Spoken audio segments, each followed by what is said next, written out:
Como ustedes sabrán, y si no saben, este año se cumplen 100 años de la separación Iglesia-Estado en Chile.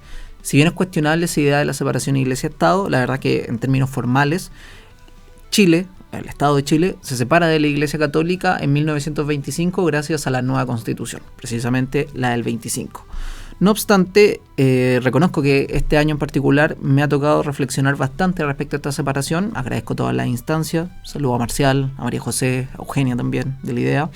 Y en ese pensar esta separación me he dado cuenta de ciertas cosas, de las cuales quisiera hablar el día de hoy.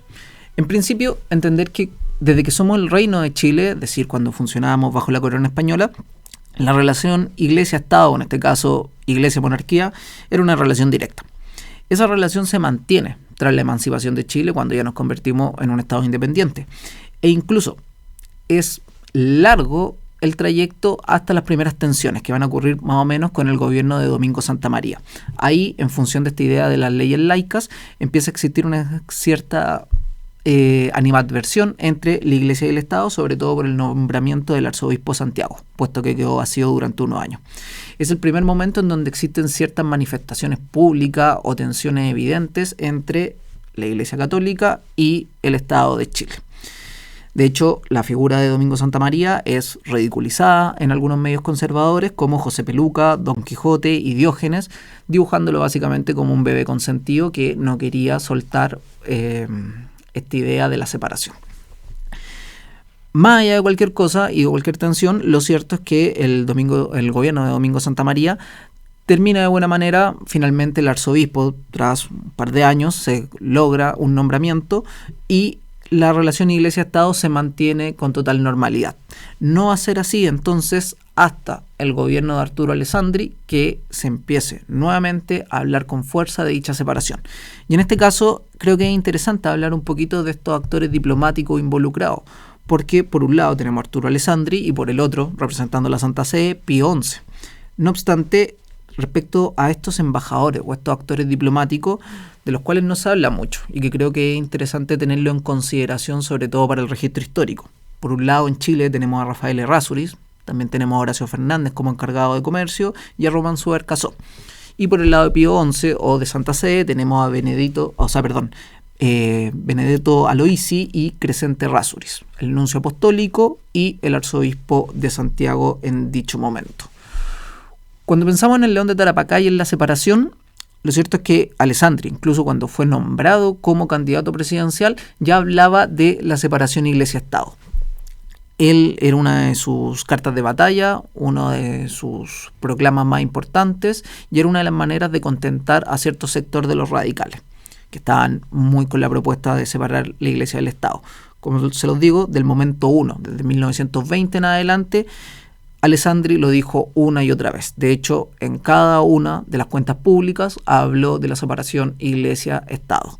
No obstante, lo cierto es que a nivel de proyecto ley, el presidente o el ejecutivo jamás envió un proyecto de separación Iglesia-Estado. Es decir, existe el discurso público por un lado, donde Alessandri propone esta separación, pero por otro lado, en la práctica, la verdad que Alessandri no hace absolutamente nada respecto a dicha separación. De hecho, el mismo Ramón Subercaseaux, nombrado embajador ante la Santa Sede, señala en su memoria que Alessandri le habría dicho, cito textual, que no me inquietase por los proyectos de divorcio y de separación de la Iglesia, que por ahí andaban corriendo. Son voladores de luces. Es decir, Alessandri usaba esta idea o usaba este proyecto de la separación Iglesia-Estado simplemente como una especie de proclama para mantener contentos a ciertos sectores, sobre todo radicales. De esa manera, cuando pensamos en el primer diplomático involucrado, que era Rafael Errázuriz, quien fue diplomático hasta el día de su muerte, hasta 1923 ante la Santa Sede, nos damos cuenta que Errázuriz viene de un perfil sumamente conservador. Él era parte del Partido Conservador, él era parte de una de las familias con una de las fortunas más grandes de Chile por aquel entonces y, como les digo, funcionaba de cierta manera de tope frente al avance de ciertas ideas progresistas o ciertas ideas laicas. Él funcionaba de tope y mantenía la relación tradicional que se había establecido entre Santa Sede y el Estado de Chile. No obstante, mucho no se sabe al respecto, pero la verdad es que Errázuriz sufrió la enfermedad de Hodgkin. Entonces su calidad de embajador, sobre todo durante los últimos años, fue decayendo, porque obviamente el cuerpo no lo acompañaba y la enfermedad era una enfermedad degenerativa. Entonces estaba perdiendo ciertas condiciones, su rol de embajador no lo pudo cumplir en un 100%, no obviamente por falta de capacidades políticas, sino más bien por falta de capacidades médicas, como por un tema físico. En ese sentido, no obstante, Errázuriz da cuenta de que Pío XI, por un lado, tenía agendada una visita a Chile en el 23, visita que finalmente no se termina realizando. También logra ciertos casos icónicos de nulidad antes de que existiera el divorcio, logra la nulidad de María Edwards Bello, también miembro de una de las familias más importantes del país, y además da cuenta a el Ministerio del Exterior chileno y al gobierno chileno que el Papa Pío XI tenía una cierta animadversión con lo que consideraba los curas adictos o los curas que estaban muy involucrados en política. Al parecer al Papa eso no le caía muy bien, o al menos eso es lo que Errázuriz dice en uno de sus últimos comunicados. Pese a esto, lo cierto es que el 26 de diciembre de 1923 Errázuriz muere, producto de esta enfermedad degenerativa, y es Horacio Fernández, el encargado de negocios, quien asume la embajada. No obstante, Horacio Fernández, de quien no he logrado encontrar una foto de su rostro, Horacio Fernández desde muy temprano ya firmaba como embajador. Él se autoproclamó a sí mismo ya desde el 18 de diciembre embajador, sin que nadie le hubiera dado el cargo. Eso obviamente generó una serie de tensiones, además porque tenía una pugna con Humberto Videla, que era el encargado de negocio en Colombia y quien había pasado recién por la muerte de su hijo recién nacido. Entonces había todo un problema de egos en la figura de Fernández, que se terminó resolviendo colocando a Ramón Subercaseaux. Es Ramón Subercaseaux quien finalmente asume este puesto. Ramón Subercaseaux, vale la pena decir también, casado con Amalia Errázuriz, por ende es hermana de Rafael Errázuriz. Entonces estamos hablando de todo un caso de nepotismo dentro de la embajada chilena. Y Subercaseaux, por su lado, también es miembro del Partido Conservador, también viene de una familia de alta cuna, y va a ser él quien empiece a ejercer en la Santa Sede una cierta influencia respecto al tema de la separación. Va a ser con Ramón Subercaseaux que este tema se va a empezar a tratar. De hecho, más allá de las tensiones que tuvo con Horacio Fernández, lo cierto es que va a ser él quien dé cuenta de las primeras solicitudes del ministro de Relaciones Exteriores sobre esta separación, tratando de conversar al respecto. No va a llegar muy lejos, porque va a ser el 11 de septiembre de 1924 cuando sucede el golpe de Estado y se acaba el gobierno de Alessandri, sobre todo se acaba el régimen parlamentario. Alessandri sale del país, Subercaseaux coloca su cargo a disposición, al igual que muchos ministros y al igual que muchos diplomáticos, pero esta nueva junta le dice que no, que se quede en el cargo, que se va a reasumir la institucionalidad prontamente, y se le pide, de cierta manera, que mantenga las relaciones Iglesia-Chile. En ese sentido, Subercaseaux da cuenta, en una conversación con el nuncio apostólico, con Benedetto Aloisi, de el cariño que el Papa Pío XI había tenido al golpe de Estado, de hecho, al golpe de Estado del 11 de septiembre del 24, señalando que era un golpe de Estado ejemplificador, porque no hubo un derramamiento de sangre sustancial, no hubo un derramamiento de sangre sustancial, el pueblo se había mantenido vigoroso y se había mantenido cierta tranquilidad. Entonces se consideraba que era una forma de modelo revolucionario, de cómo hacer las cosas, sobre todo considerando que el Papa ya estaba al tanto de todos los vicios del régimen parlamentario.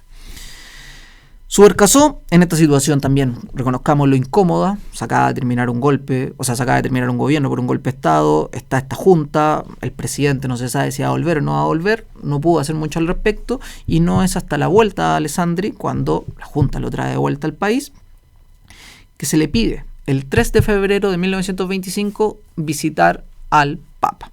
Alessandri visita al Papa junto a sus dos hijos y a su señora en una reunión extraoficial. No tiene ninguna de las pompas de las visitas de gobierno. Es una visita corta, 20 minutos a puertas cerradas, la cual se califica de cordial, entre comillas, y es acá donde supuestamente Alessandri lo hubiera informado de cuenta propia al Papa Pío XI que la separación Iglesia-Estado iba, que era una petición de la Junta, era una forma progresiva, era también una manera de contentar a las masas y que esta separación iba y se iba a ratificar a través de la Constitución del 25. En los próximos informes que Subercaseaux hace al ministro y al gobierno, se da cuenta de que esta separación para la Iglesia ya está asumida de cierta manera. La Iglesia sabía que esto iba a suceder, veía que esto era algo que tenía que suceder y consideraba que a través del gobierno de Alessandri, dado el contexto especial que se estaba viviendo, era mejor hacerlo de esta manera, terminar en buenos términos, que terminar en malos términos como había sucedido con Francia, con México o con las tensiones que habían tenido con Brasil. En ese sentido, vale la pena preguntarse, ¿qué es lo que se pensaba o cuál fue la estrategia del otro lado? Porque por Chile sabemos que la Constitución del 25 es la que termina con esta separación formal Iglesia-Estado. Pero ¿qué pasaba por el otro lado? Y ahí es cuando se pone más interesante porque nos damos cuenta que esta figura de Pío XI es el papa de entreguerras, es un papa que le toca también un periodo sumamente difícil y le toca también un periodo de secularismo muy potente. Por eso tiene el récord de firmar la mayor cantidad de concordatos. Él mantiene las relaciones de una u otra manera con distintos estados que ya habían establecido una separación y con Chile trató de hacer lo mismo. Finalmente con Chile no se firma ningún concordato. No obstante, a pesar de este mito que se construye en torno a la figura de Pío XI, lo cierto es que él de muy temprano catalogó que esta idea de una separación amistosa no existía. Y eso lo dijo el 18 de enero del 24, donde en Máxima Gravedad, que es una de sus encíclicas, señaló que cualquier separación era inicua o horrible. Y en Ahora un año, en 1925, habla sobre la separación de Chile frente a la Santa Sede y señala que si bien se hizo en lo mejor de los términos posibles, estábamos todos más o menos contentos, da cuenta de este agridulce frente a la separación. Es decir, en la interna, o por lo menos por una cuestión de trayectoria, por una cuestión de ideas fuerza que ya estaban instauradas en la cabeza del Papa, probablemente esta separación no fue el mejor resultado. Sí fue en las mejores condiciones, pero no era probablemente lo que él quería en principio. De eso da cuenta Benedetto Aloisi, el nuncio apostólico que estaba acá en Chile y que en un primer momento se le pide tener una estrategia contra la separación. De hecho, Aloisi va a ser el encargado de informar a Santa Sede de cómo está sucediendo toda esta separación, de cómo los radicales principalmente apuntan a separar la Iglesia del Estado y de cómo se articulan a distintos movimientos, sobre todo movimientos más conservadores. Pensemos en las juventudes conservadoras católicas que están en la Universidad Católica de Chile. Se organizan a todos estos movimientos para pelear públicamente contra la separación a través de editoriales, en prensa, a través de imágenes e incluso en algunos casos a través de manifestaciones públicas. Entonces, Aloisi mantuvo esta estrategia de ir mermando la idea de una separación, estrategia que va a cambiar para mayo del 23. Es ahí el punto de quiebre donde desde la Santa Sede se le pide a Aloisi relajar la lucha, asumir que este es el mejor de los posibles escenarios y que la separación Iglesia-Estado finalmente iba a ocurrir. Era algo que estaba ocurriendo en todos lados y que finalmente acá también iba a ocurrir y que era mejor hacerlo en buenos términos, con una buena conversación, tanto con los diplomáticos, con los ministros, como con el propio Alessandri, y en su momento también con la Junta, que llevar al conflicto como estaba sucediendo en otros lados. Aloisi entiende el mensaje. No obstante, quien no va a entender el mensaje va a ser Crescente Rasuris, el arzobispo de Santiago, quien se va a comunicar directamente con el Papa, pasándose por encima del nuncio, y va a pedir respuesta a qué hacer al respecto. Y el propio Crescente Rasuris va a organizar también una serie de manifestaciones, va a declarar también en contra de esta separación Iglesia-Estado y va a ir en contra del proceso en muchos casos. Finalmente, la figura de Crescente Rasuris va a ser una figura contradictoria, porque va a chocar en contra de las ideas que tenía el gobierno de Chile, sobre todo posterior al golpe de Estado, y va a chocar en contra también de la nueva estrategia de la Santa Sede. Pero entonces, ¿qué pasa? Pasa que finalmente esto se termina separando, la Constitución del 25 se termina declarando como un hecho y Crescente Rasuris, curiosamente, va a quedar en la imagen pública de todos los chilenos como el actor principal de dicha separación. Se va a hablar de él como un hombre probo, como cito, un hombre ante el cual todos los antagonismos se doblan, algo más que un prodigio. Incluso se va a decir que se le va a dar una especie de renta vitalicia de lo que en aquel momento eran 36.000 pesos al año, lo que hoy en día, si lo convertimos, son cerca de 75 millones al año por su labor en la separación. Entonces vale la pena preguntarse, ¿de dónde viene esta imagen de Crescente Errázuriz como un prodigio o como una figura funcional a la separación, si en verdad Crescente Errázuriz nunca estuvo a favor de la separación? Y parece que más que aportar a la separación, en verdad remó hacia el otro lado. Las respuestas son varias, la verdad. Por un lado hay que pensar que la figura Errázuriz, para bien o para mal, era la figura católica o de la iglesia más importante en el país. Indudablemente, el único que le hacía mella era el arzobispo de Concepción, Gilberto, pero el arzobispo de Conce siempre fue un duro, o sea, siempre se mantuvo muy apegado a sus declaraciones, siempre estuvo muy en contra de la separación públicamente. A Errázuriz, por otro lado, lo pudieron controlar de cierta manera y era una imagen que, bien que mal, era el arzobispo de Santiago. Entonces era funcional mantenerlo de parte de la iglesia y de parte de la separación, para dar cuenta de ese ánimo amistoso en que Chile y la iglesia se habían separado. Por eso también hablar de esta renta que finalmente también, hay que decirlo, se declaró a través del diario La Nación, se dijo que se iba a correr, pero finalmente no llega a nada, o sea, no es algo que se declare y finalmente parece que esa plata no se le dio, o no se le dio vitaliciamente al menos.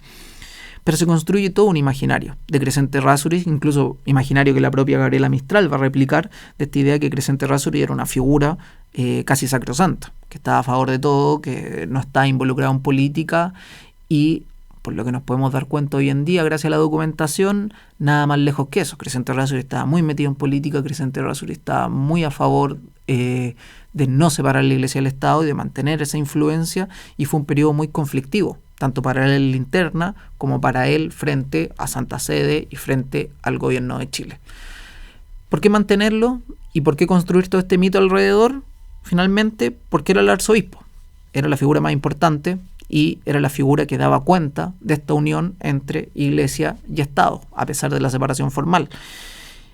Y como nos damos cuenta, el descontento de su figura es curioso, pero no se habla mucho, pero para el Te Deum del 25, cuando se ratifica la Constitución, de hecho antes de que Alessandri vaya al Palacio de la Moneda, lo que pasa es que es invitado a la iglesia, a la Catedral de Santiago, al Te Deum oficial. Alessandri va con toda su comitiva y lo recibe el arzobispo. No obstante, el arzobispo no va a presidir esa misa, se va a excusar diciendo que está enfermo médicamente, pero la verdad que no es tan así, no estaba tan indispuesto como dijo en su momento, y al parecer fue simplemente una muestra de su descontento frente al proceso mayor que estaba ocurriendo, que era finalmente la separación iglesia-estado. Así que eso, para pensar un poquito más estos personajes que se construyen como blancos o como negros, como totalmente buenos, como totalmente malos. En la historia las cosas suelen ser un poco más complejas y nadie es tan bueno como parece, ni nadie es tan malo como parece. Soy Matías Alvarado Leighton, esto es Historia Entre Líneas y nos vemos la próxima semana. Chau, chau.